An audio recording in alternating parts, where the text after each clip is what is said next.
Hello friends, आज मैं आपके साथ लेके आया हूँ मैक्रो इकोनॉमिक्स के ट्रेड साइकिल के चैप्टर में से एक पार्ट जिसका नाम है फेजेस ऑफ ट्रेड साइकिल। इस वीडियो में मैं डिस्कस करूंगा एक्सपेंशन फेज, जिसको बूम पीरियड भी कहते हैं, जिसको पीक भी कह देते हैं। ठीक है, तो बूम पीरियड या पीक में क्या क्या होता है, चलिए डिस्कस करते हैं। This phase of trade cycle represents best stage of prosperity. ये जो स्टेज होती है वो बेस्ट स्टेज होती है क्योंकि इकोनॉमी अपने मैक्सिमम लेवल पे होती है। The objective of national economic policy of the country is to attain this stage. हर एक कंट्री चाहती है कि वो हमेशा इसी स्टेज में रहे क्योंकि इकोनॉमी अपने पीक पे होती है।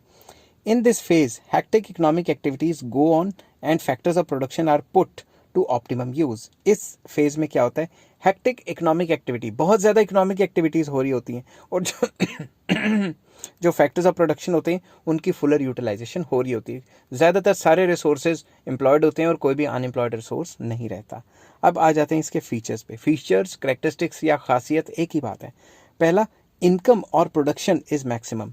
इस स्टेज में इनकम और प्रोडक्शन मैक्सिमम होती है। The level of income is sufficiently high. Income ज़्यादातर इस स्टेज में काफ़ी हाई चली जाती है। Because of interaction of multiplier and accelerator, increase in income is many times more than increase in investment. क्योंकि इन्वेस्टमेंट मल्टीप्लायर काम करता है और एक्सेलेटर प्रिंसिपल काम करता है, इसलिए जो भी लोग इन्वेस्ट करते हैं इस सिचुएशन में उसमें इनकम कई गुना ज़्यादा जनरेट होती है। नेक्स्ट आ जाता है the economy reaches full employment by removing unemployment. तो इस सिचुएशन में फुल एम्प्लॉयमेंट को अटेन करती है और अनएम्प्लॉयमेंट नहीं रहती। Beyond the stage of full employment the economy experiences over full employment and hence rise in the prices and wages. तो जब तक फुल एम्प्लॉयमेंट पहुंचती है तब तक तो कोई दिक्कत नहीं होती। अगर फुल एम्प्लॉयमेंट से ऊपर चलेगी, जिसको ओवर फुल एम्प्लॉयमेंट सिचुएशन कहते हैं, उस स्टेजेस में प्राइसेस भी बढ़ने शुरू हो जाते हैं और तनख्वाहें, वेजेस भी बढ़नी शुरू हो जाती हैं। थर्ड फीचर है कि प्राइजेस काफ़ी हाई चले जाते हैं इस जो बूम पीरियड में या एक्सपेंशन फेज में। फोर्थ आ जाता है wages and rate of interest, rent and taxes etcetera सब बढ़ जाते हैं।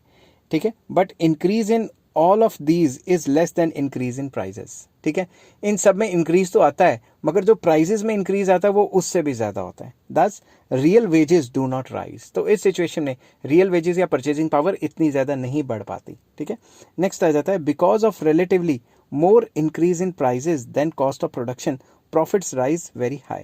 कॉस्ट ऑफ प्रोडक्शन इतनी ज़्यादा नहीं बढ़ती, प्राइजेस काफ़ी तेज़ी से बढ़ जाते हैं। क्यों?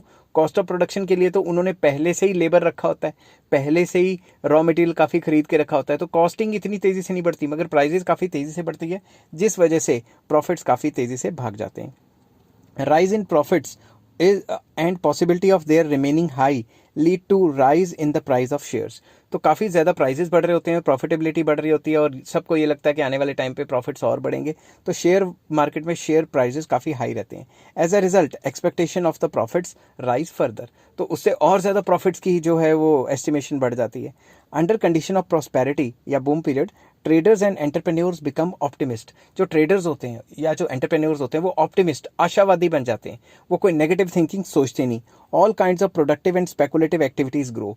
तो इस सिचुएशन में काफ़ी स्पेकुलेटिव, सट्टे टाइप की चीज़ें शुरू हो जाती हैं, सट्टा बाजार शुरू हो जाता है। ठीक है ना, सट्टे लगाने शुरू कर देते हैं कि और भागेगी और भागेगी। ठीक है, ताकि मार्केट एक्टिविटीज़ ग्रो करें। As a result there is more investment, और ज़्यादा इन्वेस्टमेंट्स आती है इकॉनमी से। और क्या होता है, banks pursue liberal credit policy leading to more investment in machines, factory building etcetera. It results in more productivity. तो बैंक्स लिबरल क्रेडिट पॉलिसी अपनाते हैं और दबादब लोन देते हैं, जो आता है उसको लोन देते रहते हैं और फैक्ट्रियों में इन्वेस्ट करवा देते हैं, लोगों को लोन दे दे के मशीनें खरीदवा देते हैं। और जब मशीनें और फैक्ट्रियों में लगवाते हैं पैसा, बल्क में लगे, तो प्रोडक्टिविटी तो बढ़ेगी।